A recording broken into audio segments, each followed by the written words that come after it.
I was reading through some stuff that you can only read in the office, and it just involved basically the collusion hoax, Crossfire Hurricane, as it went by, and the various other spin-offs.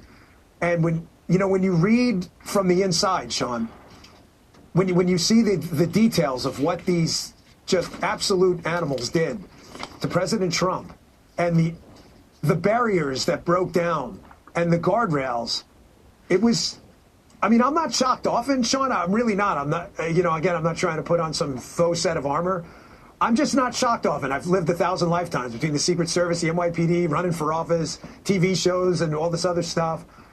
Just reading through it and seeing it in detail for the first time, all put together, you can't run a republic like this. You can't. You absolutely cannot. It was just stunning how all these guardrails broke down at the exact same time, and nobody there. Thank God there was it was and still is a long-ranging investigation into this stuff, because it's just frightening how no one thought to speak up and say, hey man, not only is this wrong, this is like demonic. This is evil stuff.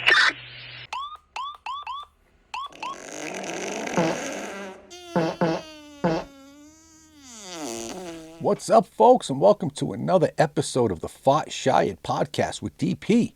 I am your host, Jason Simino, aka Despop, and as always, please follow the accounts I showcase, like the opening account, Officer Lou, a major player in the Twitter wars, but please do not follow the man focused in the account, Dan Bongina. But before I get into that, let's cue the Rage with DP opening. What the fuck did Dan Bongino do with all the information he learned at his time in the FBI? MAGA seems to be really good at telling us about the crime they've witnessed or uncovered, yet nothing has happened. They waited until the eve of the statute of limitations to charge Comey, charging him with a popcorn fart headline bullshit, knowing it would get tossed and then abracadabra, they can't re-indict now because they're beyond the charging period. That is done by design, folks. This is exactly how the swamp protects the swamp. The previous DOJ, knowing they had to charge Hunter Biden with something, if only to show some bullshit smoke and mirrors transparency with their no one is above the law narrative.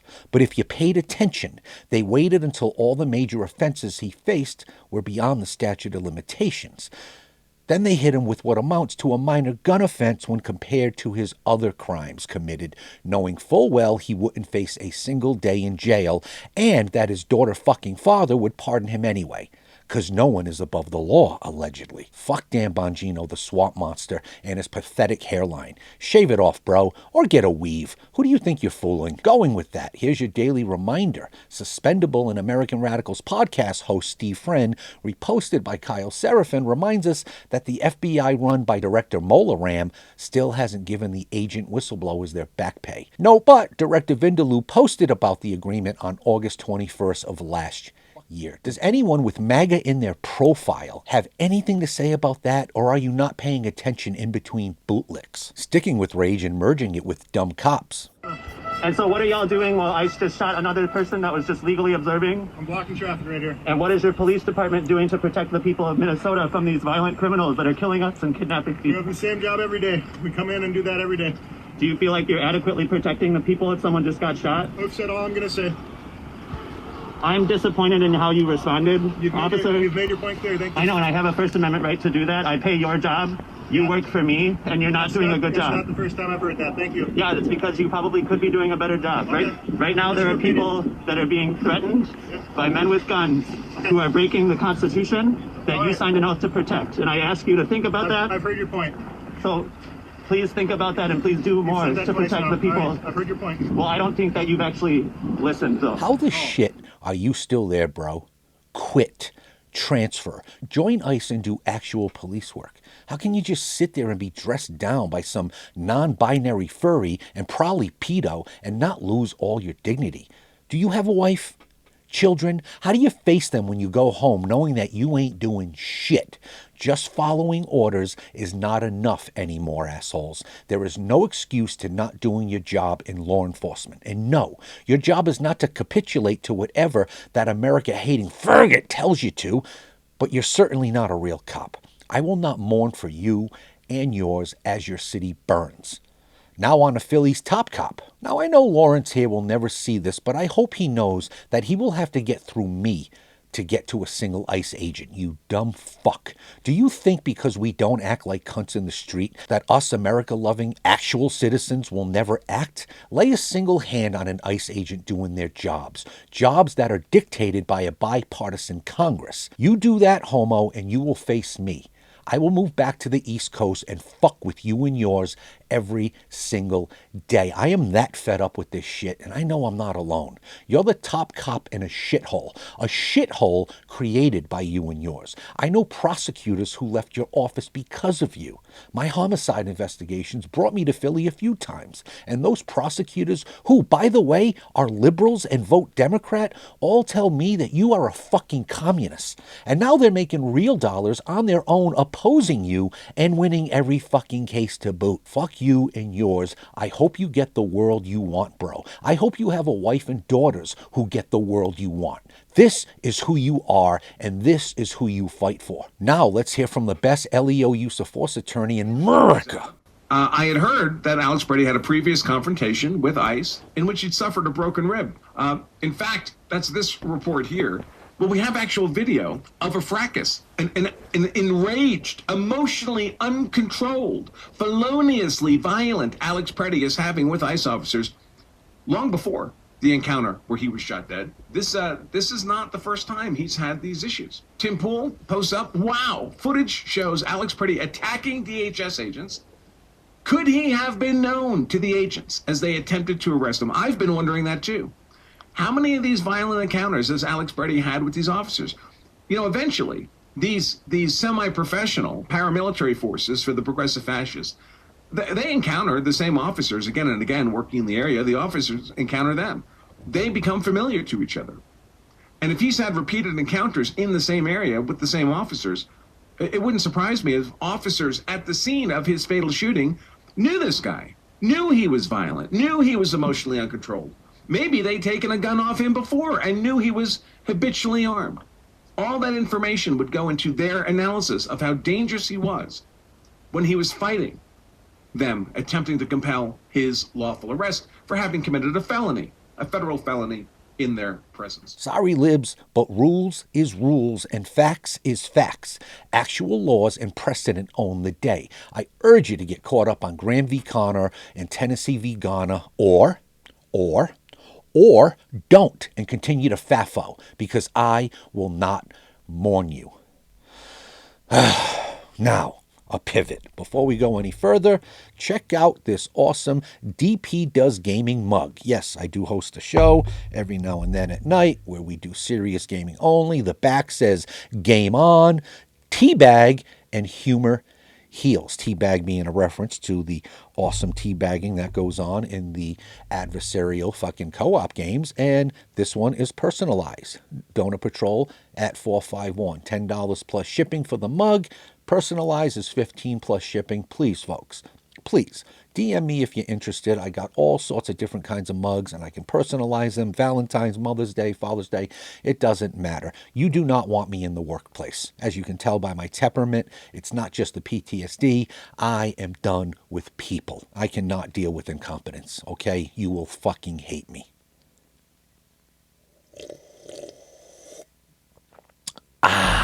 Now time to settle into the fun stuff on this fuck around Friday. Let's roll into Pepperidge Farm Remembers. Remember when Barack Hussein presented Tom Homan with a major award? Pepperidge Farm remembers.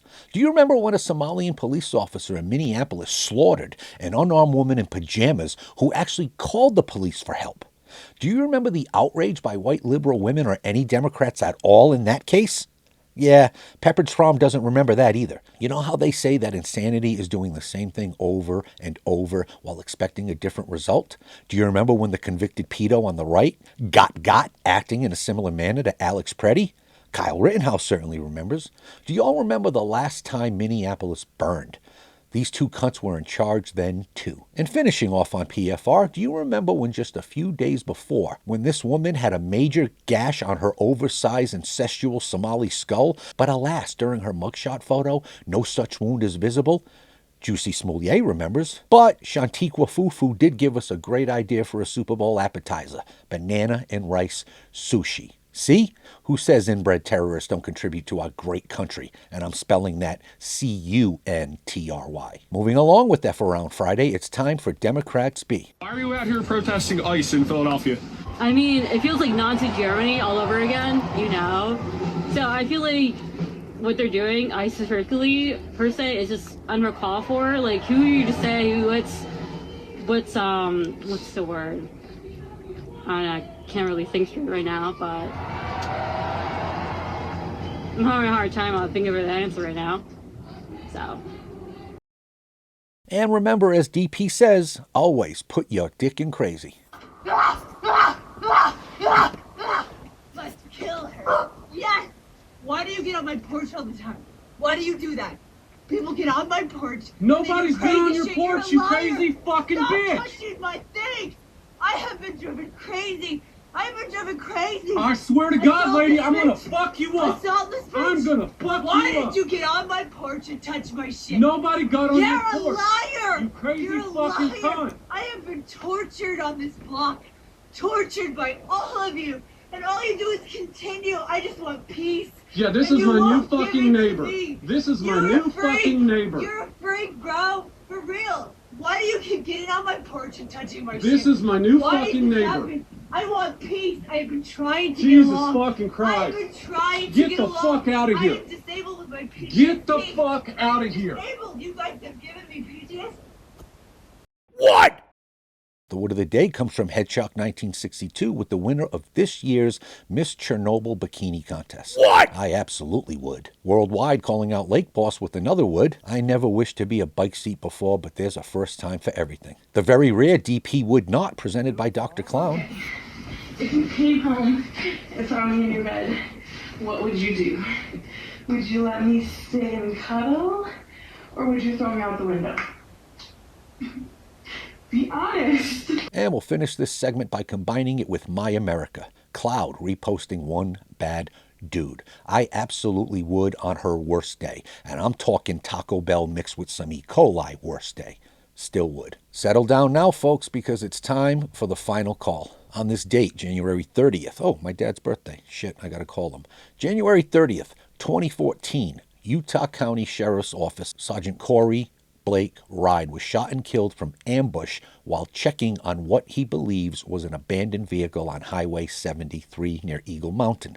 The subject near the scene opened fire with a high-powered rifle, fatally wounding Sergeant Ride before he was able to exit his patrol car. Sergeant Ride had given dispatchers a description of the car before he was shot, and another deputy spotted it a short time later. The driver of the suspect vehicle led the deputy on a pursuit, and the occupant opened fire on him, striking him in the head, and then continued to flee. He then carjacked another vehicle in the Nephi area. He again continued to flee until crashing on I-15 after encountering Wab County deputies. He was critically wounded after engaging the deputies in a shootout and later died of his wounds. The subject's 17-year-old girlfriend was arrested following the pursuit. She was charged as an adult with aggravated murder and several other charges. On July 8, 2015, she was convicted of murder and sentenced to 30 years to life with the possibility of parole. The earliest she can be released is 2044. Sergeant Ride was a Utah National Guard veteran and had served with the Utah County Sheriff's Office for 19 years. He is survived by his wife and 5 children and is buried in Spanish Fork City Cemetery at Spanish Fork, Utah. Also on this date in 1919, Constable William F. Madden of the Manchester Police Department, Connecticut, was shot and killed while he and another officer were transporting 5 suspects to a nearby fire station. This is kind of an odd one, but it's Connecticut, back near where I'm from, and yeah, they're weird like that. The officers had caught the 5 men burglarizing a textile factory and arrested them. Because they were both foot patrol officers, they had the men drive themselves to a nearby fire station as the 2 officers rode on the running boards. During the drive, one of the men in the back seat produced a revolver and shot Constable Madden twice, knocking him from the car. The other officer jumped off the running board at the same time. Although wounded, Constable Madden fired 5 shots at the vehicle, striking it 4 times, but did not wound any of the suspects. One of the suspects was arrested that night after a police chase in Hartford, Connecticut. 2 others were arrested several days later in New Jersey, and the other 2, including the suspect who shot Constable Madden, fled the country. The suspects were committing the robbery in order to obtain money to bail out 2 brothers who were in jail in New Jersey for the murder of Patrolman William Gadeus of the Hoboken Police Department. On October 10, 1918, the gang was also suspected of being involved with the murders of an unidentified railroad detective and an unidentified night watchman in New Jersey. Constable Madden was a U.S. Army veteran of the Spanish-American War and had served with the Manchester Police Department for 11 years. He was survived by his expectant wife and daughter. His second daughter was born 2 days after his funeral. May they both continue to rest in peace. And we'll finish with a series of timeline cleanses. Dilly's meme says now she only gets 1 in the pink. But as a former homicide investigator, what I clearly see is 1 in the pink, 2 in the stink. I fixed that meme for you, bro. You're welcome. The next one up is a must-have. I am Ken with the cutest vid I've ever seen.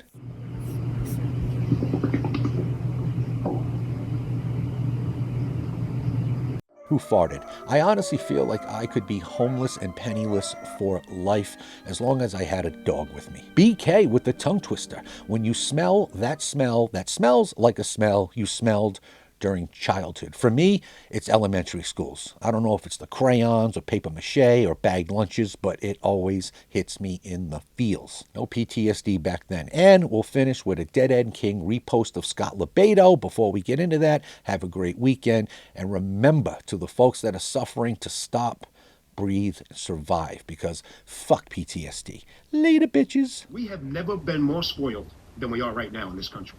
There's no wall. We have everything. I mean, it's not perfect. It's not supposed to be perfect. But what we have is unfucking believable. And what we take advantage of. And how this younger generation just walks over homeless veterans and will set a flag on fire and stomp on it because they didn't get their fucking way because somebody told them to think and do a certain thing. It's disgusting.